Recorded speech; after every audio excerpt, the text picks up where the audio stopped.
Aloha! Welcome to Caddell Cuisine. I'm Nadia Caddell, and today I'm really excited to show you how to make our family recipe for enchiladas. I know a lot of people maybe have their own ways of making their enchiladas, or maybe you're interested in learning how to make them. I want to show you a few different tips and some of the tricks that we use in our family that really help elevate the flavors and give it a deep, rich taste and texture too. So I wanted to show you that. In this recipe, I am also going to show you how to use maybe a can of salsa verde or enchilada salsa. And maybe you're like us here in Hawaii, we have great abundance of fruits and vegetables, but the thing that we really lack at times is access to tomatillos. So sometimes I can't get tomatillos and have to resort to maybe a can or some sort of pre-made salsa verde. So what I want to show you also in this video is how to take this, add fresh ingredients like cilantro, cebolla, or onion, and just be able to really bring out the flavors of just a simple can for your enchiladas. So I'm excited about that part of the recipe, and I'd love to just show you sort of the layering process that I like to go through. So if that sounds interesting to you and you want to learn, let's go ahead and start. We'll jump into this enchilada recipe. Let's grab a fork and let's eat.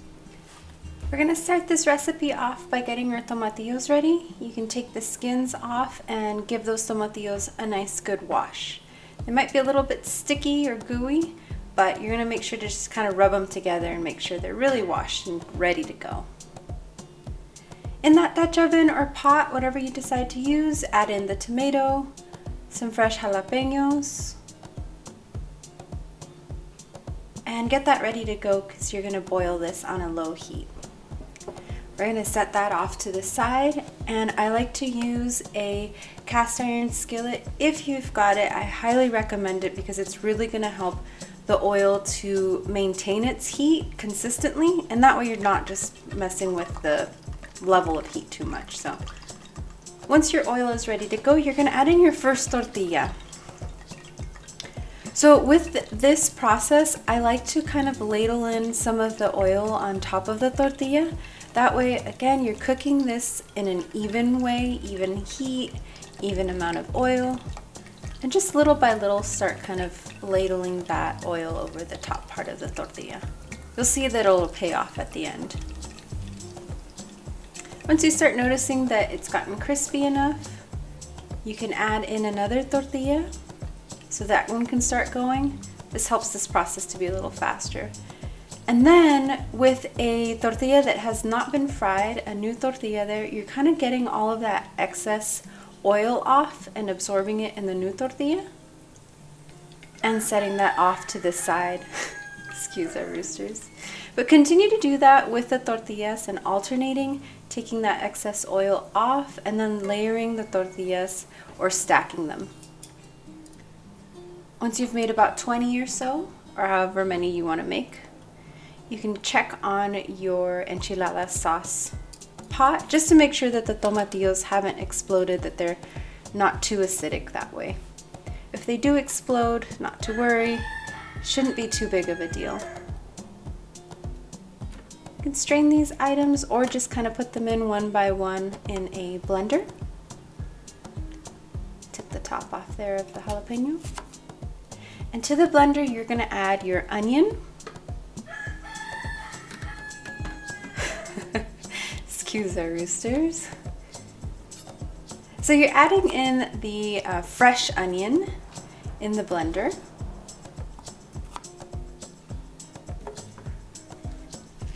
And some garlic. And this is important to keep in mind if you are working with a canned enchilada sauce, a jarred enchilada sauce, or salsa verde. You can add all of these ingredients if you don't have those tomatillos to the jarred salsa. So you're going to add in the cilantro, you're going to add in the onion, the garlic,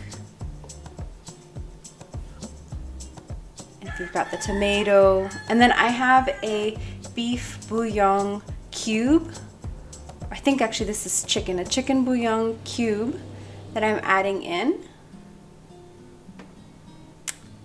and some fresh filtered water.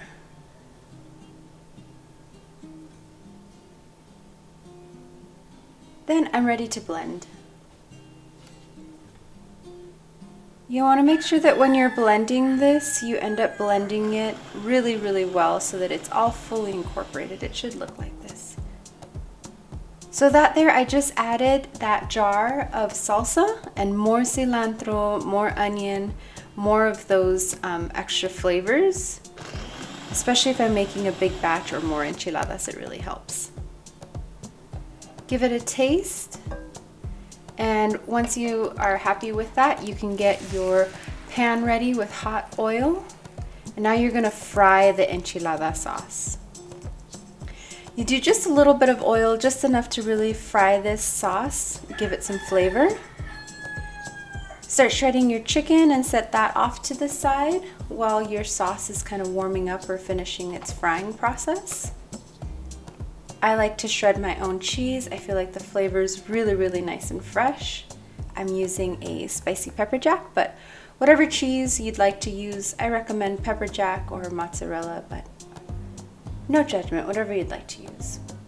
So I'm starting off with, as you can tell, my sauce pot is still warm and above some heat because this will really help the flavor of the tortilla. I dipped that in the enchilada sauce, added some of that chicken, some of the cheese, folded over one of the sides there, and added some pressure, and you can just start rolling that little by little. So this will show you once again, you have that tortilla that you've already fried, your enchilada sauce is nice and warm, some of that shredded chicken, a pinch or two of your cheese. Give it a flip. Get all of your ingredients as close to the edge as possible, and roll and tuck, and roll and tuck. It helps you to be in control of the enchilada if you can do it that way. At the end, this is really important. I really like my enchiladas to be flavorful. I'm not really a big fan of dry enchiladas. So I like to ladle some of that enchilada sauce or that salsa over them before adding that top layer of cheese. It's up to you, whatever you'd like to do, but that's an option. Now I've set some of the cheese off to the side that I'm going to use for the topping. Again, this is fully optional. You can add more cheese. If you love the cheese factor of this recipe, you can add as much as you'd like. Very important, before placing this in the oven, you're going to cover it in foil. Set your oven at 350. Now I cover it in foil because I really think that this helps with cooking the enchiladas from the inside out and not letting too much moisture out. 10 minutes in, I remove the foil and let it sit another 10 minutes. Now I've got some crispy cheese edges and a fully cooked tray of enchiladas. You're welcome to garnish it or enjoy it with any other toppings that you'd like and serve with rice and beans. Hope you enjoy. I hope that you guys really enjoy this recipe. It's so flavorful. It's really nice to be able to make a big batch of it. Or if you want to meal prep and kind of do all of these steps, make a few trays and stick them in the freezer and kind of store them for a rainy day, and you just pop that in the oven. It really helps, especially because all of those flavors have been in there. If you want to refrigerate them, whatever you'd like to do, it really helps to kind of pre-make it as well. So I hope that you enjoyed that. As always, the recipe and the directions are right here, right down below, and you can find links there to our Instagram, to the website, and if you want to connect with us and tag us in any of your creations of the recipes that we've been able to share here, we would love to hear from you. We'd love to see what things you're really liking. As we move forward, I know some have mentioned maybe having a few more plant-based options or even some island-style cuisine, some Hawaiian island recipes. So if that's something that you'd like to see, we would love to make that content for you. We just would like to know what you want to see and what are some things you want to learn. So thank you so much, and a big muchos mahalos, and we will see you on the next recipe video. Aloha!